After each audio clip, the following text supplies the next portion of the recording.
mais uma vez nos reunimos para dar continuidade às reflexões do Evangelho que Jesus trouxe a todos nós.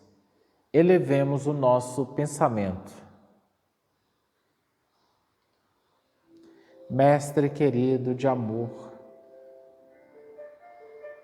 amado Pai,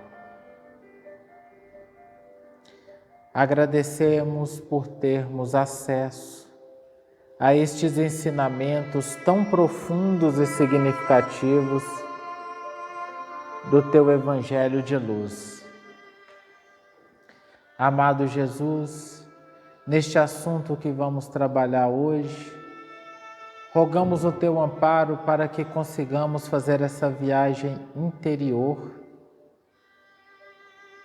e saibamos empregar as riquezas e abundâncias que temos. Que no exercício da fortuna que o Senhor deu a cada um de nós, que tenhamos o discernimento para enxergar uma oportunidade de servir e tornar a vida de todos os que nos rodeiam melhor, mais feliz. Que consigamos desenvolver sentimentos de renúncia perante a riqueza que temos.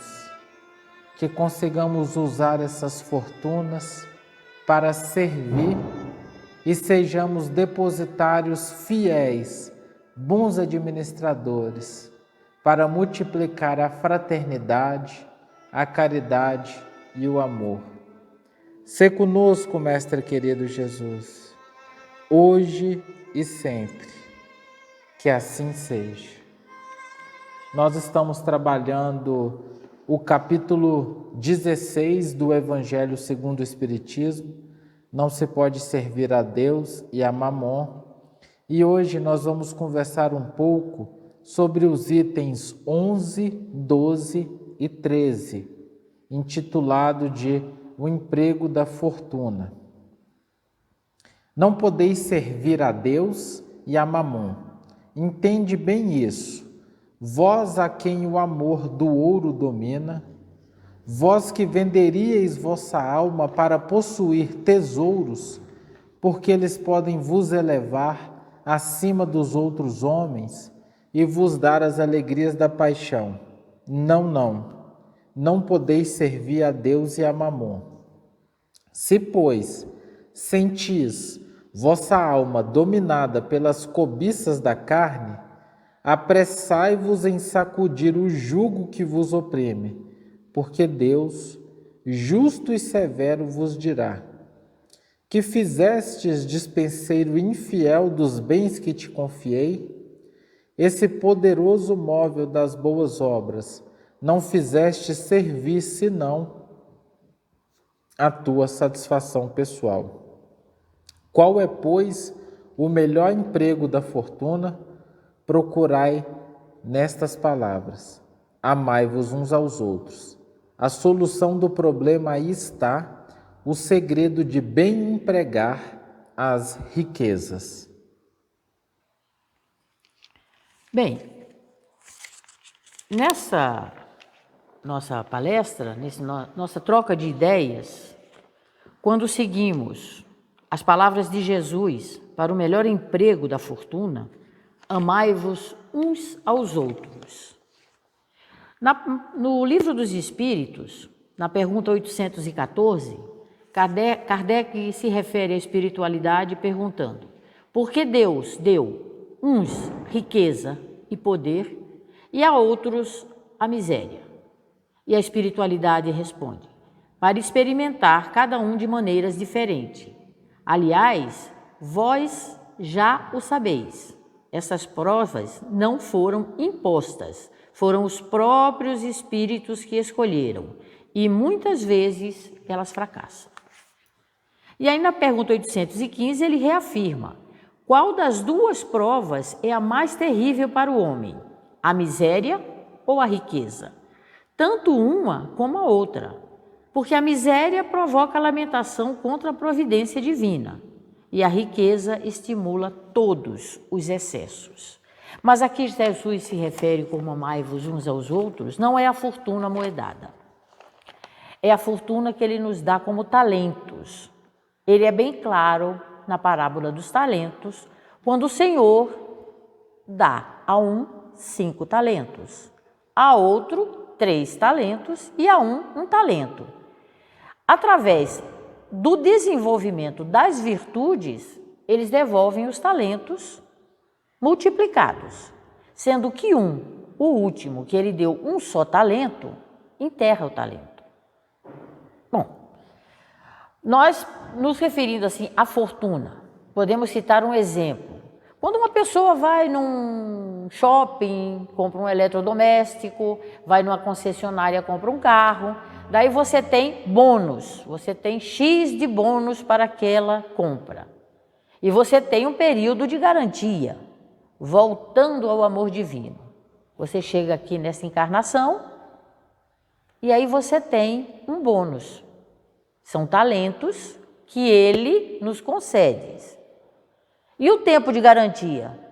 É a nossa vida.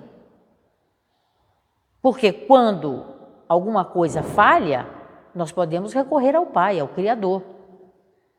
E os bônus nós podemos multiplicá-los. A aplicação da fortuna que mais agrada a Deus está na caridade plena do amor. Não a caridade egoísta, não aquela caridade que você dá achando que está ajudando e cobra. Poxa vida, essa pessoa, essa família que eu tenho ajudado muito, dei um peixe, já comeram peixe, já querem outro peixe, parece que ninguém trabalha, então faça o contrário, ensine a pescar. Não cobre o que você deu, não humilhe quem recebeu, erga quem precisa. Ensina a pescar, dá a ideia de uma varinha. Quem sabe a pessoa pega o carinho da pescaria e multiplica. Amanhã ou depois você chega, ele está com uma peixaria, não só para o sustento da família, mas como para o seu próprio lazer, o seu conhecimento, o seu talento foi aumentado. Quando você cobra, a pessoa vai olhar para você com raiva, com ódio.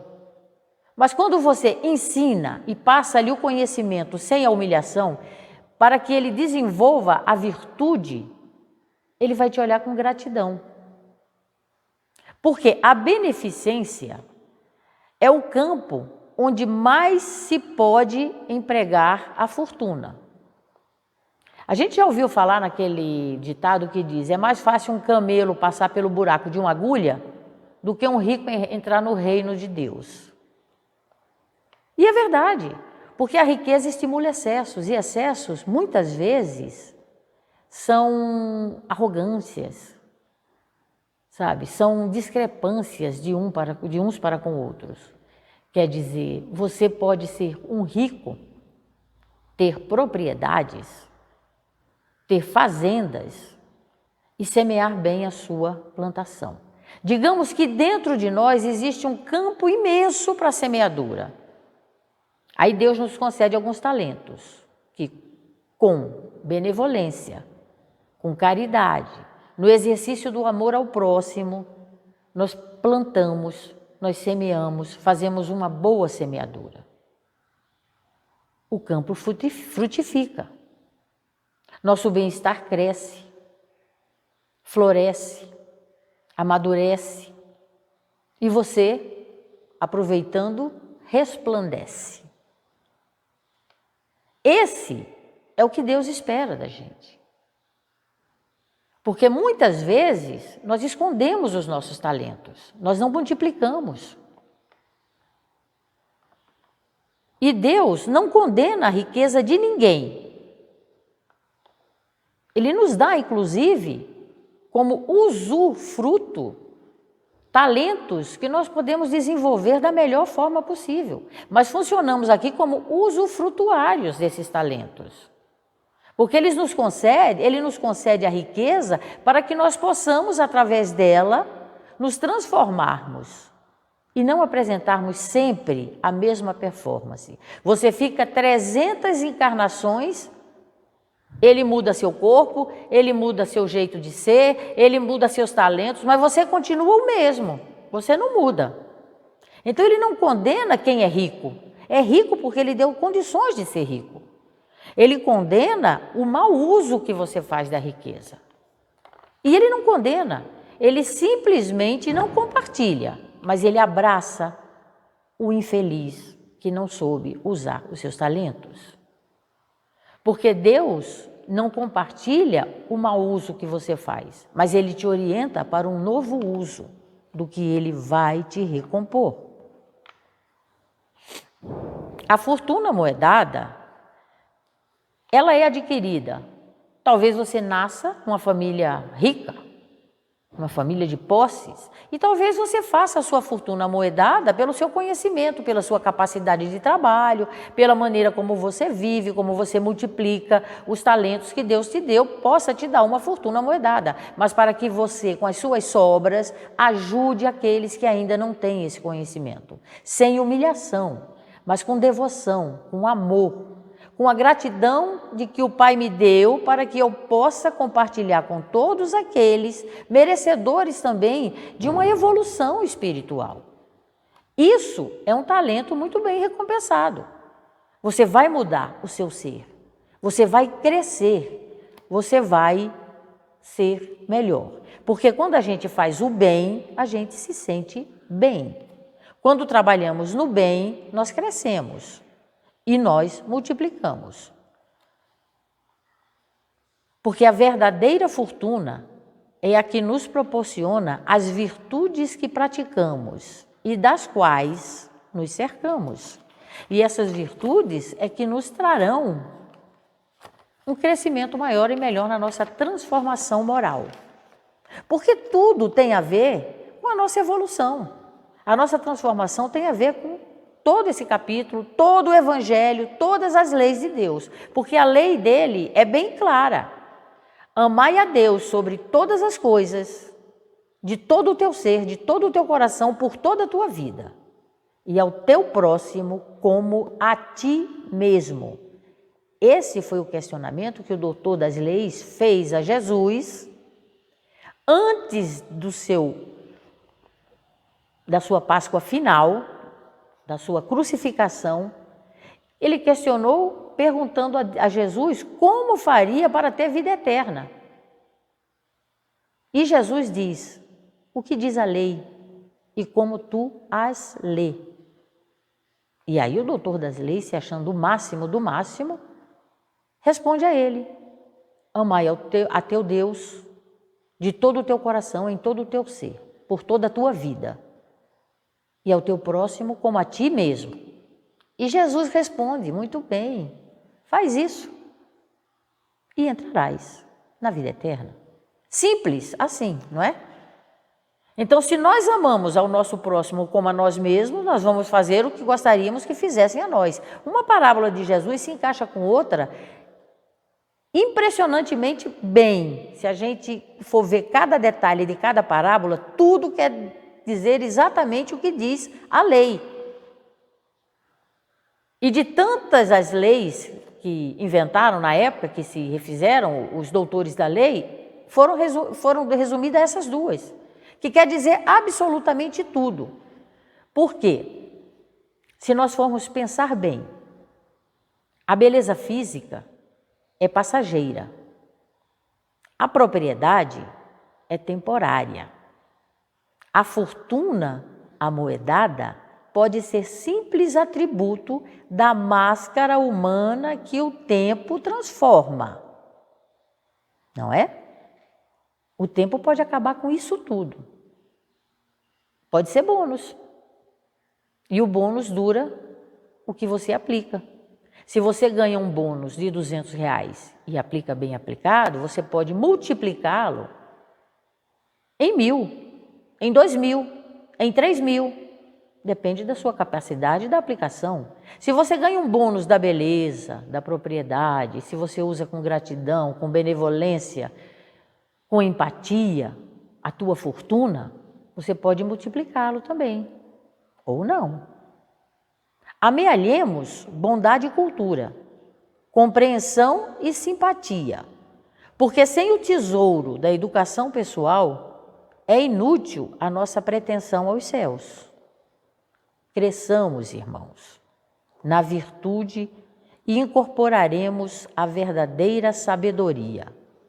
Porque amanhã seremos visitados pela mão niveladora da morte e possuirás somente as qualidades nobres e aviltantes que houveres instalados em ti mesmo. Porque continuamos usufrutuários do que Deus nos dá para vivermos o que nós pretendemos e fomos capacitados aqui para isso. Porque no caminho do túmulo, o que é que o Criador nos ensina? Que somos todos iguais. E teremos que devolver tudo o que Ele nos deu como usufruto, inclusive o corpo. O emprego da fortuna, o emprego da riqueza. Como a gente já vem conversando durante essas semanas, o emprego das abundâncias que temos, ele precisa satisfazer esse amai-vos uns aos outros. Todas as vezes que eu emprego as riquezas que tenho, e pode ser qualquer riqueza, a riqueza da inteligência, a riqueza do poder, a riqueza da influência, a riqueza de uma habilidade específica qualquer, em qualquer campo profissional humano. Todas as vezes que eu emprego isto no sentido de me promover, no sentido de eu ser reconhecido, de eu ser amado, todas as vezes que eu emprego essas fortunas, materiais ou não materiais, com o objetivo do interesse próprio, só estou pensando em mim, no máximo eu penso nos meus, eu estou sendo um administrador infiel. Eu estou sendo aquele administrador que comumente nós criticamos, que recebe um salário para gerir, para administrar um bem público, de maneira que essa administração seja em prol da coletividade. Nós estamos recheados de exemplos de indivíduos que recebem um salário significativo para fazer uma boa gestão para a coletividade, e eles acabam ajudando aqueles que vão lhe retornar alguma vantagem. Eles acabam ajudando os próprios filhos, a própria família. E nós não economizamos palavras para criticar. Todas as vezes que nós nos deparamos com um servidor, e olha que interessante, né? Porque é o mesmo termo que Jesus usa, né? Que é a questão do servir.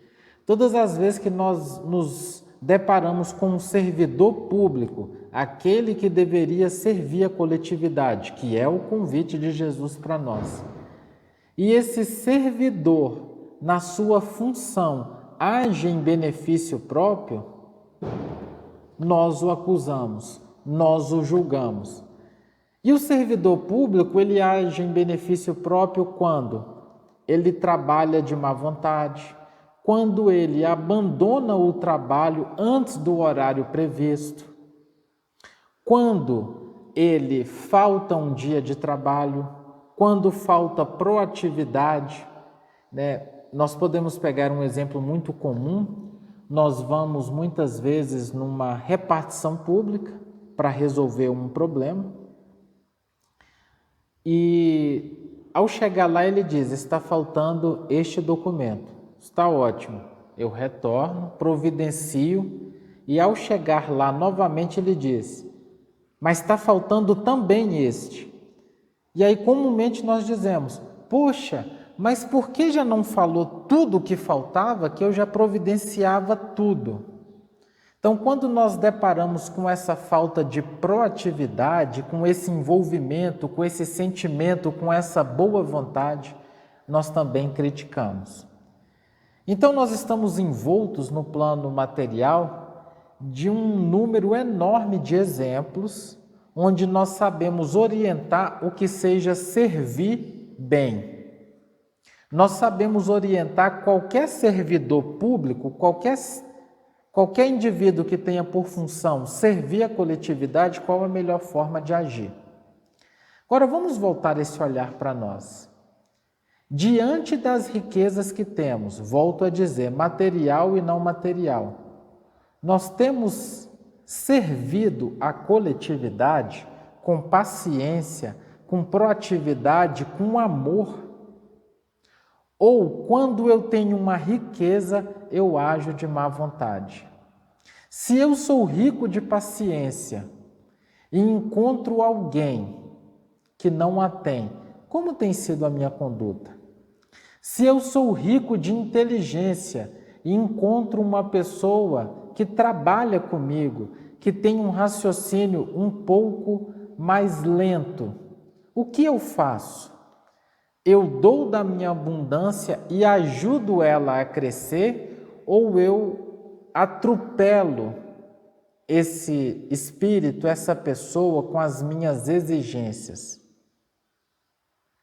Eu sirvo essa pessoa com a riqueza que tenho para que ela também cresça? Ou eu comporto na intransigência, eu me comporto na vibração da intransigência? Via de regra, se nós tivermos coragem para fazermos uma avaliação sincera, uma avaliação objetiva do nosso modus operandi no dia a dia, nós vamos perceber que nós agimos como uma criança. Vamos retornar lá na nossa infância. Eu tenho uma bola de futebol e naquela rua só eu tenho. E aí, quando as pessoas não fazem o que eu quero, como eu tenho essa riqueza, só eu tenho a bola, eu digo, então ninguém brinca mais. Eu pego a bola e vou embora. Ou seja, se as pessoas não me servirem, se elas não fizerem o que eu quero, então também vocês não vão usufruir daquilo que tenho. Volto a dizer, se tivermos essa coragem, essa sinceridade, essa grandeza moral de avaliarmos meticulosamente o nosso modo de agir, de sentir e de pensar, nós vamos perceber que em inúmeros momentos nós agimos de forma imatura, infantil, pueril, contrário àquilo que Jesus propõe para nós, que é, filhos, a riqueza que vocês têm é uma oportunidade que Deus concede para que na abundância vocês sejam administradores fiéis a espalhar amor, consolação, alegria e felicidade a quantos corações o cerquem. A proposta de Jesus é sempre a do servir, a da renúncia, é de sentirem alegria em poder fazer a alegria do outro. A proposta de Jesus é, que bom que eu tenho uma bola, vou levar alegria para todas as outras crianças da rua que não podem ter. E quando eu vejo todas as crianças brincando, jogando, se divertindo, aquilo enche o meu coração de paz e eu entro num estado de êxtase, de perceber que eu estou sendo um instrumento para levar alegria a todos aqueles corações. E dia após dia, aqueles corações ficam na ansiedade. Quando é que esse amiguinho vai chegar para trazer a bola para nós?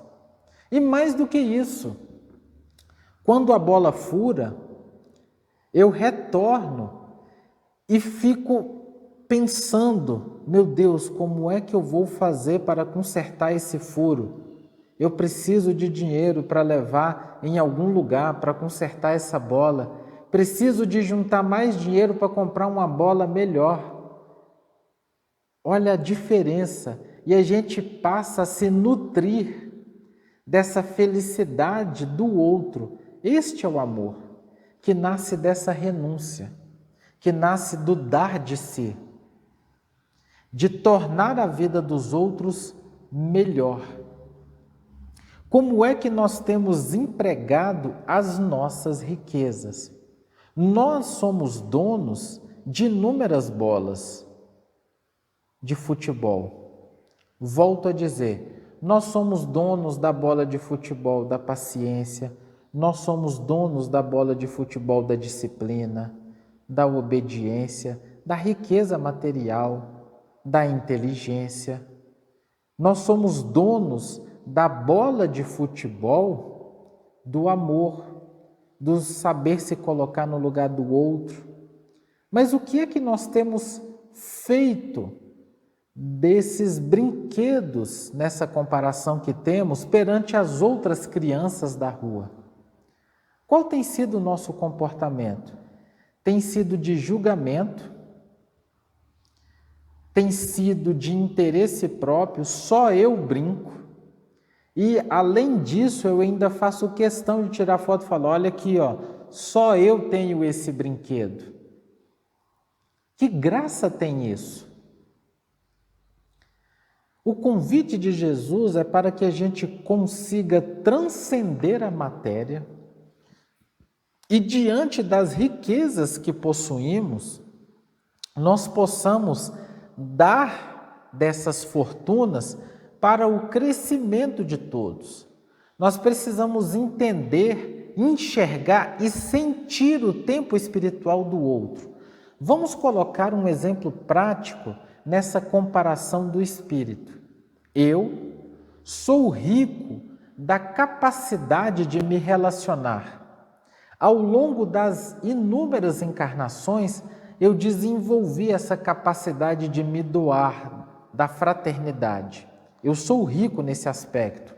Eu consigo me relacionar com facilidade, criar vínculos de confiança. Eu tenho coragem de me entregar aos outros. Essa é uma virtude que tenho, é uma riqueza que possuo. E de repente é colocado no meu planejamento encarnatório um outro irmão que nas últimas 5, 6, 10 encarnações ele esteve numa condição de reclusão. Ele teve uma vida em monastérios, em seminários. Ele teve vidas de sacerdócio. E não teve essa oportunidade de estruturar relacionamentos mais íntimos. Mas, em contrapartida, ele desenvolveu uma série de novas outras virtudes. Por conta dessas experiências em ambientes de regras e de isolamento, ele desenvolveu a disciplina, ele desenvolveu a organização, ele desenvolveu a capacidade de renúncia, de servir. Olha quantas conquistas esse irmão tem. Mas essa habilidade, essa condição de se entregar, de se relacionar, ele ainda não a tem. E aí, dentro do planejamento encarnatório, nós estamos juntos. Ao acontecer isso, nós não sabemos distribuir a nossa riqueza. A gente atropela todo mundo ao redor com as nossas exigências. A gente não reconhece o tempo do outro. A gente sequer reconhece também as riquezas do outro. Nós só julgamos, criticamos e atropelamos nas mínimas coisas. Então, essa irmã que encarnou para ter matrimônio com esse outro irmão que encarnou, que precisa aprender a construção de um relacionamento profundo, provavelmente ela vai começar a exigir: ah, mas você não abraça, você não consegue perceber as minhas necessidades, você é frio, você é distante. Vai ser uma enxurrada de cobranças. E às vezes ela não consegue perceber que esse espírito já está dando o seu melhor. Em contrapartida, esse espírito também começa a exigir: olha como você é desorganizada, você não cumpre nenhum horário, você é indisciplinada, você não faz as coisas no tempo correto. Olha como as suas coisas, os seus objetos, eles ficam largados pela casa. E aí nós entramos nesse ambiente de briga, contendas, não entendimento. Porque nenhum desses dois espíritos sabem distribuir a riqueza. Cada um com a sua riqueza age como aquela criança que nós falamos: eu tenho isso, você não tem. E ainda fica provocando, exatamente como um garoto de 8 anos na escola primária: eu tenho isso, você não tem. É assim que nós agimos diante das riquezas que temos e ficamos provocando o outro, humilhando o outro de uma maneira muito sutil. Logicamente que isso cria um ambiente vibratório que torna-se quase impossível a estruturação da fraternidade. Então, esse emprego da fortuna é uma oportunidade, primeiro, para que a gente consiga enxergar as nossas riquezas, porque todos nós temos riquezas. E às vezes a gente não consegue nem sequer enxergar a nossa riqueza. Então, uma primeira proposta de reflexão é: vamos fazer esse exercício de enxergar a nossa riqueza. O próximo passo é enxergar a riqueza do outro, reeducar o nosso olhar, ressignificar a nossa percepção, para que ao invés de ficarmos focados em enxergar a dificuldade do outro, a gente veja as riquezas dele.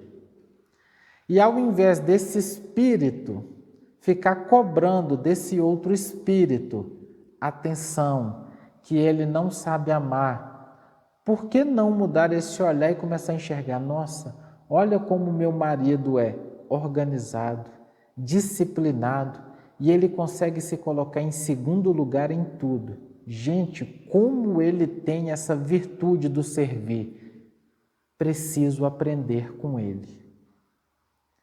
Já imaginaram o quão bom seria se as duas partes tivessem esse olhar e, de igual maneira, esse outro espírito olharia para a esposa e falava: meu Deus, como a minha esposa tem essa capacidade de se relacionar, de criar vínculos, que facilidade ela tem, como eu tenho dificuldade nessa entrega e estruturar relacionamentos mais profundos. Preciso tanto aprender com ela. Na experiência dessa humildade, onde um chega para o outro e coloca: meu amor, meu amigo, meu chefe, meu filho, preciso tanto aprender isso com você, como é que você consegue? A humildade, ela é fundamental para que a gente consiga espalhar, distribuir, compartilhar as nossas riquezas.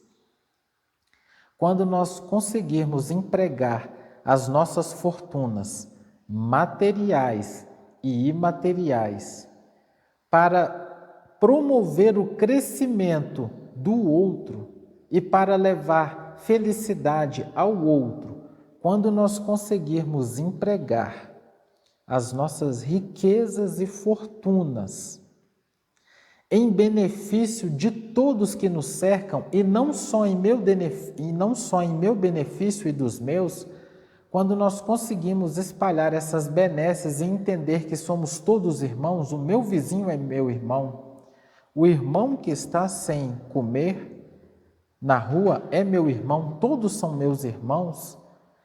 Quando a minha fortuna quando eu me enxergar como esse administrador que tenho por função ser esse servidor público, aquele que serve a coletividade, e eu devo fazer todos felizes e levar paz a todos, eu terei entendido o que Jesus trouxe até nós. Mas acima de tudo isso, eu alcançarei aquilo que todos nós estamos buscando há milênios, a felicidade. Porque a verdadeira felicidade não é buscar para si, mas é em levando ela para o outro, aí sim eu me sinto pleno. A verdadeira felicidade é colher a felicidade dos outros, me enxergando como aquele que levou até eles.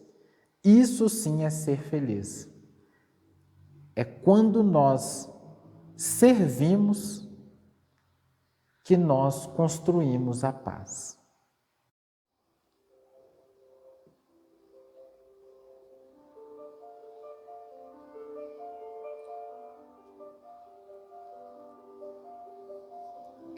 E é neste clima de benevolência que emana nesta casa de orações que venho agradecer a Deus pela permissão de estar aqui hoje, contribuindo, juntamente com a orientação do irmão Gabriel e da espiritualidade de luz que se manifesta nesta casa, pelo conhecimento que tenho adquirido através dos estudos que essas equipes nos orientam e nos conduzem.